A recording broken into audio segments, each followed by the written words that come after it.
storm by him and continue. They wouldn't come near him. They knew he has nothing to do with anything. He has no political or military affiliations. One time they detained Ibrahim for pointing a flashlight he was carrying at night. They came to the farm, they searched everything, and they kicked and destroyed around the house and the farm.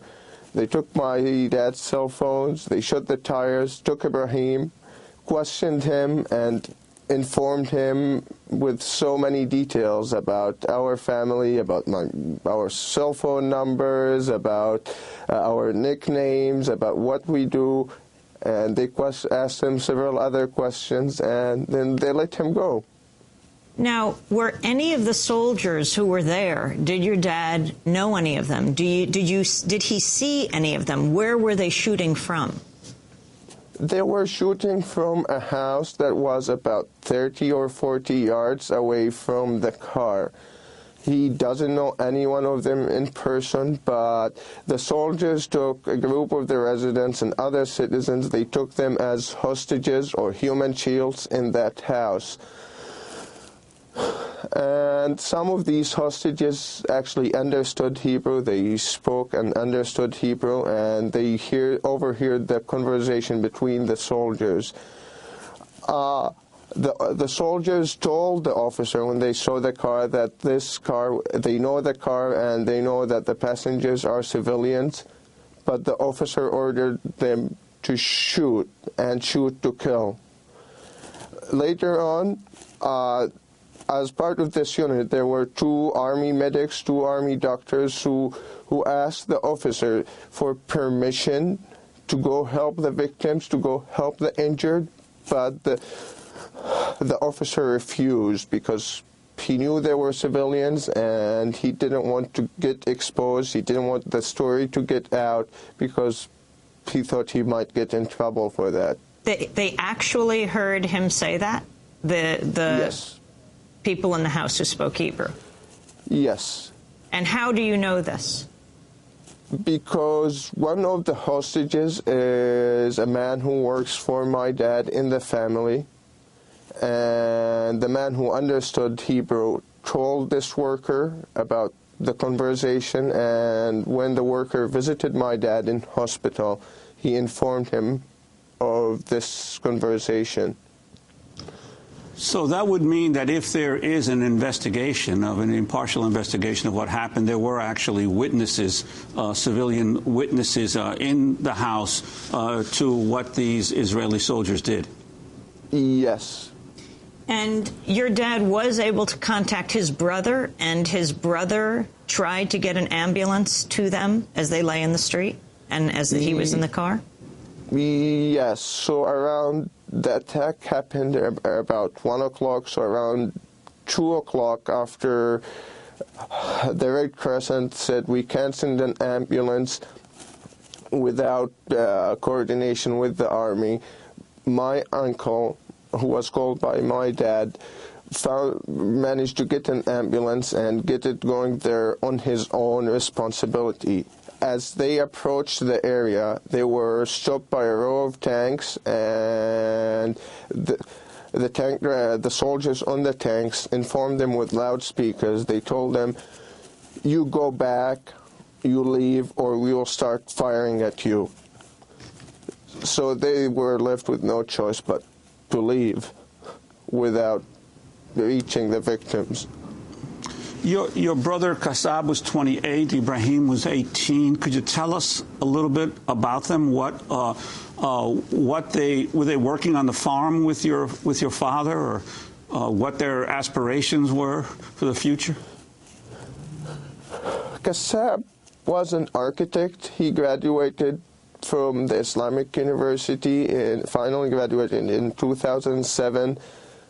He had so much trouble in college because it was very hard to get to college because of the checkpoints and the troubles on the road. So he missed so many classes and lectures, and he had to extend his period of study. But he graduated from the Islamic University in 2007 with a bachelor as an architect.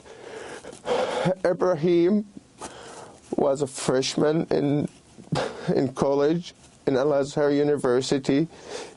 He started studying commerce, and he was about to finish his first semester. They regularly go to the farm to help my father around with work, to just get some fresh air and to enjoy nature there. And Amer, how did you end up coming to the United States and going to Middlebury College? Well, in 2001, I joined a program called United World College. So I went to the United World College of the Adriatic in Italy. It's in a town called Duino in the province of Trieste. It's on the Adriatic Sea. So I studied there and I received my international baccalaureate program. And after that, I applied for some U.S. colleges, and I received a full scholarship from Middlebury College as a Davis United World College scholar in 2004. And you graduated with an economics degree? Yes. And now you're in Washington. Have you spoken to your dad in the hospital, and how is he? How far is that hospital from where they lay in the road? The hospital was about 1 kilometer away from where they were. So even if they were allowed to walk there, they probably would have made it. And your father, how's he doing? I was informed he was dispatched from hospital yesterday. His injury is not life-threatening, but the experience he has gone through is just horrific. I can't even begin to imagine how he feels. And I managed to have only one long conversation with him. And he's dying inside every minute of every day. And his only hope in life to see justice being served and to know that those who murdered his sons and who committed this atrocity will not get away with it. And if you could express to the American people and to the incoming administration of Barack Obama what you would hope our country would do about this situation and the continued killing there?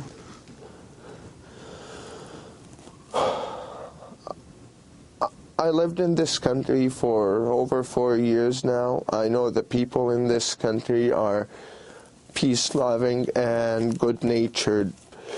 And I know they're not aware of these atrocities. I urge the people, I urge the President Obama, and I urge the Congress to look at the fact, to look at what is going, and to make sure it stops. Make sure no more innocent lives are being. No more innocents are being killed anymore. I urge them to stop this madness. They can be friends of Israel, but a good friend will tell their friends when they make a mistake. They will never give them a carte blanche to do whatever they want, because at the end of the day, what Israel is doing today is harming it more than anyone else. Amer Shurrab, I want to thank you for joining us. It's very brave of you to come on the air in so much pain to tell the story of your brothers and your dad, and we very much appreciate it. We will also post on our website at democracynow.org, in addition to the transcript and the video, the photographs of your family. Amer Shurrab is now in